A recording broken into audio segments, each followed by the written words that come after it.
Hello दोस्तों, मेरा नाम है संग्राम और आज है दिन 13 अगस्त 2026। तो चलिए दोस्तों देखते हैं क्या हाल है हमारे पोर्टफोलियो का। लेकिन उससे पहले दोस्तों मैं लेके आया हूँ आपके लिए एक रुकमनी का पौधा जिसमें आ गए हैं फूल। तो चलिए दोस्तों, आप कमेंट में जरूर बताइए कि आपके एरिया में कभी ये फूल आपने देखे हैं कि नहीं। अगर दोस्तों स्टॉक मार्केट आग है ना दोस्तों, तो क्रिप्टो करेंसी वो काला नाग है जिसने सबको डस रखा है, इंक्लूडिंग मी। तो ये देखिए दोस्तों आग, जो कि मेरे क्रिप्टो करेंसी के पोर्टफोलियो पे लगी है।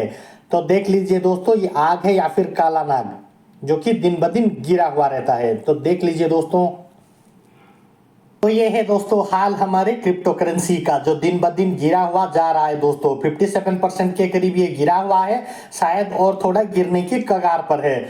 लेकिन दोस्तों हमने इन्वेस्टमेंट कर रखी थी ताकि ये अप या डाउन कैसे भी जाए हमें थोड़ा पता चले।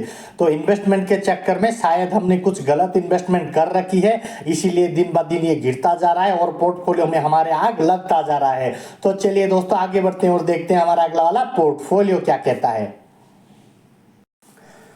तो चलिए दोस्तों देखते हैं क्या हाल है हमारे पोर्टफोलियो का। सबसे पहले दोस्तों देख लेते हैं हमारा जीरोधा का ट्रेडिंग अकाउंट क्या कहता है। और आज दोस्तों निफ्टी बैंक हमारा 290 टू 300 पॉइंट के करीब गिरा हुआ है, जो कि 0.5% के करीब है। निफ्टी 50 हमारा 90 टू 100 पॉइंट के करीब गिरा हुआ है, जो कि 0.5% के करीब है दोस्तों।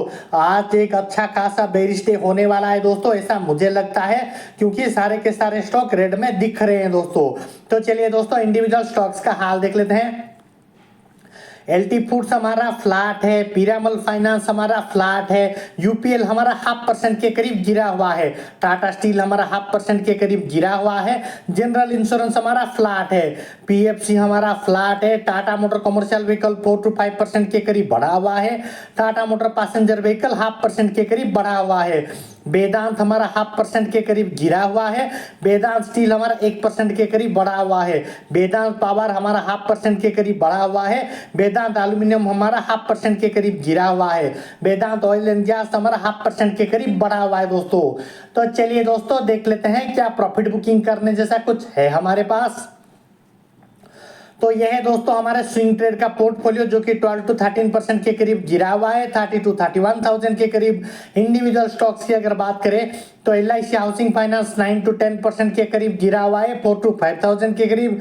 पीएफसी हमारा 15 टू 16% के करीब गिरा हुआ है, जो कि 23 टू 24,000 के करीब है दोस्तों। रेक लिमिटेड की बात करें तो 4 टू 5% के करीब ये गिरा हुआ है, 2 टू 3,000 के करीब। तो हाल फिलहाल के लिए प्रॉफिट बुकिंग करने जैसा कुछ नहीं दोस्तों। निफ्टी अगले कुछ दिनों में जब अपसाइड का अच्छा खासा मोमेंटम दे देगा, तब जाकर हमें कोई अच्छा खासा बड़ा मुनाफा बुक करने को मिल जाएगा दोस्तों। हाल फिलहाल के लिए हमारे सारे स्टॉक ग्रेड में जा रहे हैं दोस्तों, लेकिन डरने की कोई बात नहीं है दोस्तों, हमने अच्छे खासे स्टॉक ले रखे हैं। तो चलिए दोस्तों इसको सिर्फ हम थोड़ा वेट करेंगे पेशेंस के साथ। तो चलिए दोस्तों आगे बढ़ते हैं और देखते हैं हमारा अगला वाला पोर्टफोलियो क्या कहता है। तो ये है दोस्तों हमारा कोटक न्यू का पोर्टफोलियो, जो कि ओवरऑल 17 टू 18,000 के करीब ये बढ़ा हुआ है, 69 टू 70% के करीब ये बढ़ा हुआ है दोस्तों। एलटी फूड्स की बात करें तो 17 टू 18,000 के करीब ये सिंगल हैंडेडली बढ़ा हुआ है, 70 टू 71% के करीब ये बढ़ा हुआ है, जिसका शायद इसने कुछ डिविडेंड दे रखा है। तो दोस्तों इसमें इसने ₹1 पर शेयर का डिविडेंड दे रखा है, जो कि हमारा 18 सितंबर को है। तो शायद ये भी इस छोटे अमाउंट के करीब हमारा कोई अच्छा खासा डिविडेंड बोला जाएगा दोस्तों। शायद हमें इसमें कुछ ₹100 के करीब हमारा डिविडेंड मिल जाएगा, लेकिन कोई बात नहीं दोस्तों, ये भी कुछ ना कुछ डिविडेंड हर साल देता जा रहा है। तो इसी के साथ दोस्तों हमारे पास जो कि विम्प्लास्ट है, जो हाल फिलहाल के लिए हमारे अकाउंट से गायब है, अगले कुछ दिनों में शायद ये नए वैल्यूएशन के साथ सेलो वर्ल्ड के नाम पर आ जाएगा दोस्तों। तो चलिए दोस्तों इसको एजिटी छोड़कर आगे बढ़ते हैं और देखते हैं हमारा अगला वाला पोर्टफोलियो क्या कहता है। तो ये है दोस्तों हमारे ग्रो का पोजिशनल ट्रेड वाला अकाउंट, जिसमें हमारा 1 डे रिटर्न में 2 टू 3,000 के करीब गिरा हुआ है, 0.5% के करीब। टोटल रिटर्न में 67 टू 68,000 के करीब गिरा हुआ है, जो कि हमारा 10% के करीब है दोस्तों। इंडिविजुअल स्टॉक्स की अगर बात करें तो रेक लिमिटेड हमारा 9 टू 10% के करीब गिरा हुआ है, 45 टू 46,000 के करीब गिरा हुआ है। पीएफसी हमारा 21 टू 22,000 के करीब गिरा हुआ है, जो कि 12 टू 13% के करीब है।